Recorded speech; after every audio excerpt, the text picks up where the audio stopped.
नमस्कार, मैं हूं अर्चना। आप देख रहे हैं प्राइम टाइम। वक्त हो गया हर शहर प्राइम रिपोर्टर का। उत्तर प्रदेश की योगी सरकार ने प्रयागराज के महाकुंभ मेला क्षेत्र का एक नया जिला घोषित कर दिया है। अब महाकुंभ तक यूपी में 75 नहीं 76 जिले होंगे। इस बाबत अधिसूचना जारी कर दी गई है। शासन के निर्देश पर जिलाधिकारी प्रयागराज रविंद्र कुमार मानतड़ ने रविवार देर शाम जारी अधिसूचना जारी की। बता दें कि महाकुंभ को लेकर नए जिले की अधिसूचना जारी किए जाने की एक परंपरा है। बताया जा रहा है कि महाकुंभ मेला जिले में पूरा परेड और 4 तहसीलों सदर, सोराव, फूलपुर और करछना के 67 गांव शामिल हैं। महाकुंभ मेला जिले के अतिरिक्त कलेक्टर मेलाधिकारी विजय किरण आनंद होंगे। सभी श्रेणी के मुकदमों में कलेक्टर के समस्त अधिकारों का उपयोग करेंगे। अधिसूचना में कलेक्टर के सभी कार्य करने के अधिकार भी उन्हें दिए गए हैं।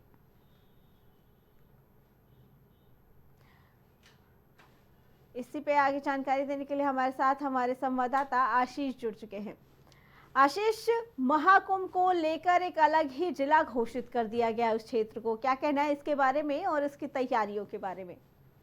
अर्चना, अगर बात किया जाए तो एक अनोखी पहल कही गई है। अगर बात किया जाए तो महाकुंभ को लेकर इस बार जिस तरीके से एक अनोखा पहल किया गया है जी। एक जो महाकुंभ है उसको एक नया जिला घोषित किया गया है। लेकिन एक चीज और भी मैं आपको बताना चाहूंगा, ये जिला जो 4 माह के लिए बनाया जाएगा उसके बाद ये अस्थायी तौर पे निरस्त किया जाएगा।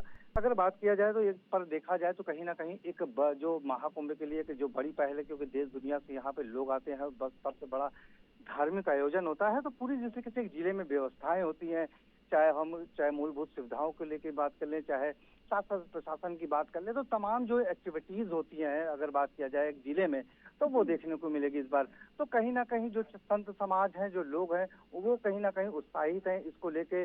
कल अगर बात किया जाए तो कई अखाड़ों में इसको लेके काफी खुशियां मनाई गई, क्योंकि अगर बात किया जाए तो एक बड़ी पहल करी गई है। और जिस तरीके से योगी सरकार इस बार जो ये कहा जा सकता है, जो उनका कहीं ना कहीं एक ड्रीम प्रोजेक्ट इसको कहा जा सकता है इस 2025 के महाकुंभ को, तो वो एक बड़ा उसको देखते हुए जिस तरीके से एक नया एक तरीके से बात किया जाए, अनोखे तरीके से ये पहल करी गई है, तो एक बड़ी बात है। जी,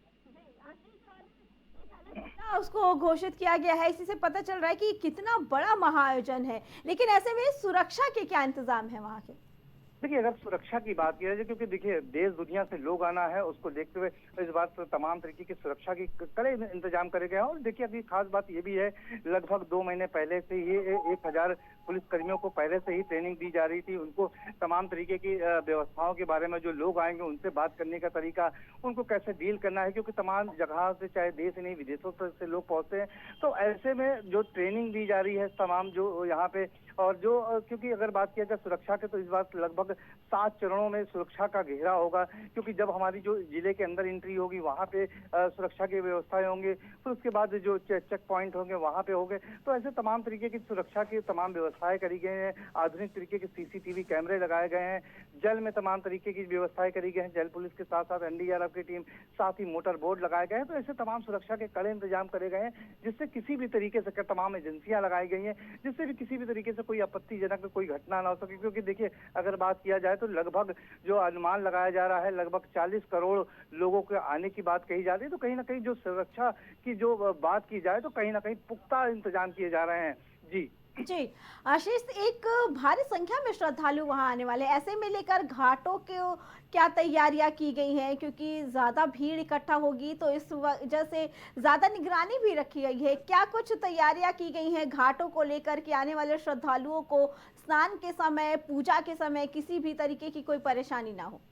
देखिए अगर बात करें घाटों की, तो क्योंकि लगभग देखिए ऐसे तमाम अगर पिछले अगर कुंभ की बात करें या अन्य जो जिस तरीके से मेला यहाँ व्यतीत होते चला आ रहा है, तो यहाँ पे जो इस बार एक नया चीज किया गया है, जो घाट है यहाँ लगभग 7 जो घाट है उनको पक्का किया जा रहा है। लगभग काफी बड़ी संख्या में वहाँ पे श्रद्धालु पहुंच सकते हैं, क्योंकि जिस तरीके से अगर बात किया जाए, क्योंकि यहाँ मट्टी और रेत रहती है, तो उससे कहीं ना कहीं जो सुविधाएं होती थी वो कहीं ना कहीं दिक्कत होती थी। क्योंकि जब भारी संख्या में श्रद्धालु पहुंचते थे, आस्था की डुबकी लगाने के लिए पहुंचते थे, तो वहाँ अस्पताल थोड़ा देखने को जरूर मिलती थी। पर लेकिन इस बार जिस तरीके से जो पक्के घाटों का निर्माण किया जा रहा है, जिससे कोई भी श्रद्धालु आया होगा अच्छे से जो आस्था की डुबकी वो लगा के सुगंधम के साथ अपने मतलब को जा सके, तो उसको भी देखते हुए इस बार जो बड़े बड़े यहाँ पे घाटों का निर्माण किया जा रहा है। तमाम जो यहाँ पे मेन घाट है, चाहे हम संगम किला घाट की बात कर लें या दारागंज की घाट की बात कर लें, या यहाँ पे जो जो घाटे और जगहों पे बनाए जा रहे हैं उनकी बात कर लें, तो तमाम तरीके के घाटों बनाए जा रहे हैं। साथ ही साथ वहाँ पे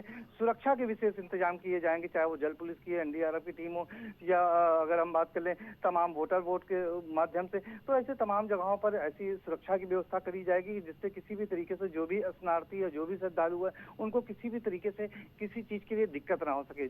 जी आशीष, इस बार महाकुंभ में हर साल की तरह ही लेकिन बहुत ज्यादा संख्या में श्रद्धालु हैं। क्या यहाँ पे महिलाओं और बुजुर्गों के लिए कुछ खास इंतजाम किए गए हैं, कुछ अलग से व्यवस्था की गई है? ठीक है अर्चना, अगर बात करना चाहेंगे तो इस बार तमाम तरीके की अगर बात किया जाए तो पहल भी की गई है योगी सरकार की तरफ से। तमाम तरीके से अभी लोगों को तैयार भी किया। अगर बात किया जाए अभी पिछले बार जिस तरीके से सीएम आए थे, तो यहाँ पे सेवा दूत हैं उनकी तैनाती करी गई। उस खासकर वो ऐसे ही लोग हैं जो सेवा दूत, उनका काम ही यही रहेगा कि जो तमाम जो ऐसे बुजुर्ग साथी हैं या दिव्यांग साथी हैं उनको उस जगह पे ले जाना, या किसी भी तरीके से उनको दिक्कत हो रही है, या बात करें तो मेला क्षेत्र में जाने में दिक्कत हो रही है, कोई सामान भारी लिए हैं, तो जो ये सेवा दूत होंगे उनका विशेष तौर पे यही काम होगा कि उनको गंतव्य तक पहुंचाया जाए। साथ ही साथ जो अगर स्नाती है तो उनको घाट तक ले जाना जाए किसी भी तरीके से, या उनको किसी भी साधन की दिक्कत हो रही है या वहां तक पहुंचने में कोई दिक्कत हो, तो ये जो सेवा दूत या इस बार जो रखे गए हैं उनका विशेष तौर पर इसीलिए काम करा गया है कि कोई भी या दिव्यांग साथी हो या बुजुर्ग हो, उनको किसी तरीके से परेशानी हो, तो ऐसी तमाम तरीके की इस बार व्यवस्थाएं करी गई है जिससे कि जो बात कही जा रही है दिव्य भव्य कुंभ की, वो देखने को मिले। और जो कहा जा रहा है इसको ये जरूर कहा जा सकता है, जो ग्रीन प्रोजेक्ट है उसको कहीं ना कहीं एक भव्यता दिव्यता दे दिया जा सकता है। जी आशीष, जब इस तरीके के बड़े आयोजन किए जाते हैं तो अक्सर भीड़ की वजह से भगदड़ मचने या किसी अनहोनी के होने की आशंका रहती है। क्या प्रशासन की तरफ से इस बार कोई ऐसे इंतजाम किए गए हैं, क्योंकि महाकुंभ में इस बार आपने बताया कि लाखों की संख्या में लोग आने वाले हैं, करोड़ों की संख्या में लोग आने वाले हैं, तो क्या प्रशासन की तरफ से ऐसी कोई गाइडलाइन जारी की गई है या ऐसी व्यवस्था की गई है कि एक दिन में या एक समय पे सिर्फ इतने लोगों की एंट्री की जाएगी वहां पे? देखिए, अगर अभी ऐसी जानकारी तो फिलहाल नहीं है कि ऐसे लोगों की एंट्री करी जाएगी, क्योंकि देखिए क्योंकि मेला है, मेले में तमाम लोग तमाम जगहों से पहुंचते हैं और वो सभी चाहते हैं कि जिस दिन, क्योंकि स्नान जिस दिन पर्व होता है तो सभी चाहते हैं कि एक दिन ही में आस्था की डुबकी लगाई जाए। पर हाँ, व्यवस्थाएं ऐसी की जा रही है, ऐसे कुछ सर्किल बनाए जा रहे हैं, कुछ ऐसी व्यवस्थाएं करी जा रही है। और तमाम जो इस बार की सबसे बड़ी खास बात ये आपको बताना चाहेंगे कि जो यहाँ की जो सड़कें थी, जो कहीं ना कहीं जो मेला क्षेत्र तक जाती थी, उस सड़कों को कहीं ना कहीं 2 से 3 गुना उनको चौड़ाई करी गई है, उनका चौड़ीकरण किया गया है। तो और साथ ही साथ ऐसे रिंग बनाए जा रहे हैं कि जो पब्लिक है कहीं ना कहीं थोड़े से लंबे समय में उसको करके राउंड करके तब कहीं ना कहीं उस घाट तक पहुंचे, जिससे जो पब्लिक का एक जगह इकट्ठा होने का वो टाइम रहेगा, जो ड्यूरेशन रहेगा वो कहीं ना कहीं कम होता रहेगा। और धीरे धीरे जो, और साथ ये भी है क्योंकि कितने तमाम घाट बनाए गए हैं, इसलिए बनाए गए हैं कि तमाम घाटों पे उनको अलग अलग जगह पे डिवाइस अलग अलग जगह पे उनको भेजा जाए कि जिससे एक जगह पे क्योंकि एकत्र ना हो पाए, और जो भीड़ की जो संख्या एक जगह इकट्ठा होने की है वो कहीं ना कहीं अलग अलग स्थानों पर कर दिया जाए, जिससे कहीं ना कहीं जो व्यवस्थाएं हैं, जो कहीं ना कहीं जो भगदड़ होने की आशंका लगी रहती, क्योंकि जो 40 करोड़ की बात कही जा रही है वो कहीं ना कहीं बहुत बड़ी संख्या है। तो उसको देखते हुए तमाम तरीके की व्यवस्थाएं बहुत अच्छे से रखी जा रही है। घाटों की व्यवस्था की अगर बात कर लिया जाए, चौड़ीकरण की बात कर लिया जाए, तो ऐसे तमाम ऐसे मैप बनाए गए हैं कि जिससे भीड़ एक जगह पे एकत्रित ना हो सके। जी आशीष, आपका बहुत बहुत धन्यवाद। तो इस बार प्रयागराज में महा आयोजन किया जा रहा है महाकुंभ को, जिसको लेकर हमारे संवाददाता ने बताया कि इस बार 40 करोड़ दर्शनार्थी आने वाले हैं, श्रद्धालु आने वाले हैं प्रयागराज में महाकुंभ में डुबकी लेने के लिए, लेकिन सरकार की तरफ से व्यवस्था पूरी